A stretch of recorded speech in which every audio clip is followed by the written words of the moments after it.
The Child Soldiers Prevention Act of 2008 requires that the State Department to report annually on countries using child fighters defined as any person under 18 years of age who takes a direct part in hostiles as a member of a governmental armed force.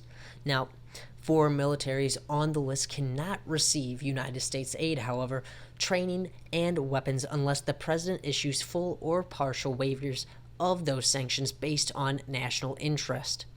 Now, Trump and his predecessors have done this in the past for countries with close security ties to the United States, which, again, I'm surprised they haven't done this for Saudi Arabia, but side topic.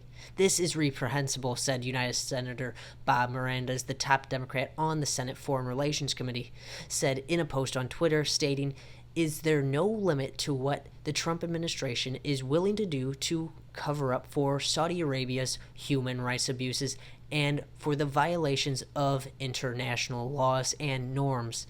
Sarah Morgan, who is the director of Human Rights Watch, Washington's office, said that this decision shows clearly that the Trump administration is using political manipulation and dismissing evidence at the expense of kids, remind you, in order to protect Saudi Arabia. Now, while internal debates over issues like child soldier violations often take place ahead of the release of the annual State Department list, this one was especially heated, several of the sources said in their reports. Now, since the end of 2016, the Saudi-led coalition has deployed as many as 14,000 Sudanese at any given time, including children as young as 14 years old, to fight in the Yemen war, which is backed by the United States, offering payments up to $10,000 per recruit, according to the New York Times article. Now, the article cited Sudanese fighters who had returned home and Sudanese lawmakers. So again, these are people that were out there fighting and getting the information. Now, in Washington, the Yemen conflict is a continuous issue well beyond the State Department.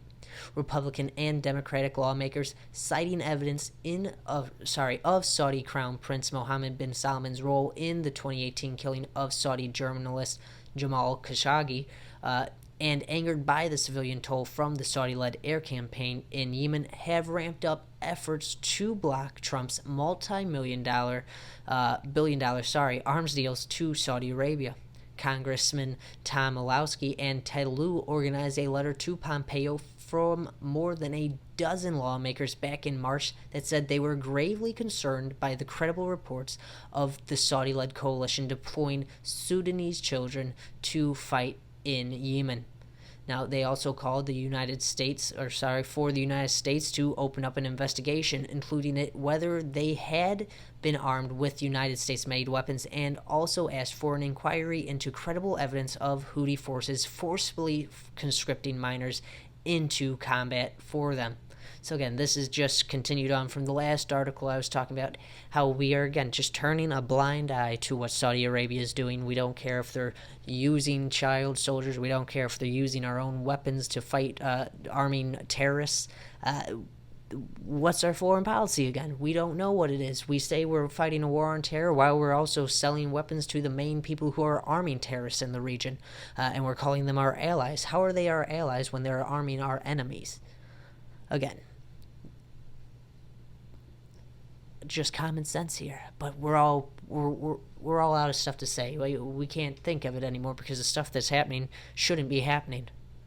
It should be staying in movies, but reality is crazier than fiction, and we need to make sure that we are calling up our representatives and demanding they stop arming and doing arms deals with Saudi Arabia. We stop getting involved in wars we shouldn't be involved in. We stop doing arms deals with these nations overall. That's all for this video. Please make sure you hit that subscribe button and give this video a thumbs up if you enjoyed what I talked about.